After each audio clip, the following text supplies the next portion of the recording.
تو موت کے وقت اگر اللہ موت دیتا, روح کو موت دیتا, تو روح کو موت تھوڑی آتی ہے, پھر وصول کس چیز کو کیا ہے, سمجھتے ہو؟ تبھی آگے اللہ کہتے ہیں جس کو موت دینے کا ارادہ ہوتا ہے اس کی روح نہیں لوٹاتا, روک کے رکھ لیتا ہوں اپنے پاس, اور جس کو زندہ کرنا ہوتا ہے, جو روح لی تھی واپس, اس کو باڈی کو واپس کر دیتا ہوں.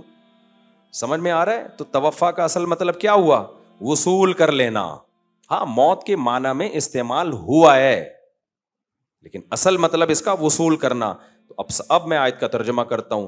اللہ کہہ رہے ہیں عیسیٰ علیہ السلام کو, یا عیسیٰ انی متوفیکا, اے عیسیٰ میں تجھے وصول کر لوں گا, ورافعوک الیہ, اس کی صورت کیا ہوگی, کس طرح سے اللہ تو مجھے وصول کرے گا؟ رافعوک الیہ, یہ عطف تفسیری ہے, آگے ڈیٹیل بیان کر رہا ہے یہ. واو, رافعوک الیہ, میں تجھے اپنی طرف اٹھا لوں گا, پوری باڈی سمیت تجھے اٹھاؤں گا میں اپنی طرف, اس طرح سے میں تجھے وصول کروں گا. سمجھتے ہو کہ نہیں سمجھتے ہو؟ اس لیے غامدی صاحب نے اس آیت کے ترجمے میں ڈنڈی ماری ہے, سمجھتے ہو؟ تبھی میں کہتا ہوں اسلاف سے علم لوگے تو فائدے میں جاؤ گے, اس زمانے کے لوگوں سے پوچھو گے تو ضلوا واضلوا, خود بھی گمراہ ہوئے اور تمہیں بھی گمراہ کریں گے. تو یہ امت کا اجماعی عقیدہ ہے. حضرت عیسیٰ علیہ السلام پر موت واقع نہیں ہوئی ہے, اور حضرت عیسیٰ آسمانوں پہ زندہ ہیں, اور حدیث میں آتا ہے لا تجتمع امتی علی ضلالہ, میری امت گمراہی پہ جمع نہیں ہو سکتی. تو جب امت کا اجماعی عقیدہ ایک دفعہ بن گیا کہ حضرت عیسیٰ زندہ ہیں, تو اب اس سے انحراف کرنا کسی بھی دلیل کی بیس پہ جائز نہیں ہے. سمجھتے ہو کہ نہیں سمجھتے؟ آگے چلتے ہیں ہم. اللہ نے انسان سے ایک شکایت کی ہے, فَإِذَا مَسَّ الْإِنسَانَ ضُرٌّ دَعَانَا. اللہ کہتے ہیں جب انسان کو کوئی ٹینشن ہوتی ہے نا, گڑ گڑاتا ہے ہمارے سامنے. سارے نیک شریف شرفا قسم کے بنے ہوئے ہوتے ہیں. ثُمَّ إِذَا خَوَّلْنَاهُ نِعْمَةً مِنَّا, جب مصیبت دور کر کے ہم اسے خوشیاں دے دیتے ہیں, قَالَ إِنَّمَا أُوتِيتُهُ عَلَىٰ عِلْمٍ عِنْدِي, ایکچولی میرے پاس ایک نالج ہے, میں نے اس کی ایک تدبیر اختیار کی ہے, اس کی وجہ سے مجھے یہ نعمت ملی ہے. اللہ کہاں بھائی, اللہ کا اس میں کیا لینا دینا ہے؟ میں کیوں نماز روزہ شروع کر دوں, داڑھی رکھ لوں, میں عورت ہوں تو پردہ کر لوں؟ ٹینشن تھی, ابے تو پھر اس ٹینشن میں کیوں اتنا پریشان تھا؟ یار اللہ سے دعا مانگو, یار کوئی وظیفہ بتا دو, ہے بھائی؟ بول دیتا یار یہ تو ٹینشن آئی ہے تو مجھے اللہ سے مانگنے کی بالکل بھی ضرورت نہیں ہے. کیا ہوتا ہے دیکھو, بیمار ہوتے ہیں نا تو وظیفے بھی مانگ رہے ہیں, دعائیں بھی مانگ رہے ہیں, جھاڑ پھونک بھی کروا رہے ہیں, یہ بھی کر رہے ہیں, وہ بھی کر رہے ہیں, اور دل میں خیالات بھی آ رہے ہوتے ہیں, یار اللہ ٹھیک کر دے تو اب میں نماز پڑھوں گا انشاءاللہ. جب ٹھیک ہو جاتا ہے, ایکچولی اصل میں ڈاکٹر صحیح نہیں تھا جس سے میں کائنڈلی پہلے علاج کرا رہا تھا, غلط دوا دے دی تھی, اب صحیح دی. ابھی میں نا بہت عرصے بعد اتنا لمبا بیمار ہوا ہوں رمضان میں نا, ورنہ مجھے ہوتا ہے گلا خراب ہوا 2-4 دن میں ٹھیک. یہ بہت کوئی ڈاکٹر نے بتایا کہ وائرل پھیلا ہوا تھا, وہ اٹیک کیا تھا اس نے. میں حقیقت بتاؤں مایوس سا ہونے لگا تھا کہ میں ٹھیک ہونے والا, اتنا گلا میرا پک گیا تھا نا, اتنی اینٹی بایوٹک کوئی اثر نہیں. لیکن دن کے بعد تھڑاک سے وہ سارا علامتیں, گلا تو بیٹھا ہوا ہے, وہ تو ویسے ہی بیٹھا ہوا ہے نا, رمضان میں ویسے ہی گلا بیٹھا ہی رہتا ہے میرا. تو مجھے خیال ہوا دیکھو انسان مایوس ہو جاتا ہے.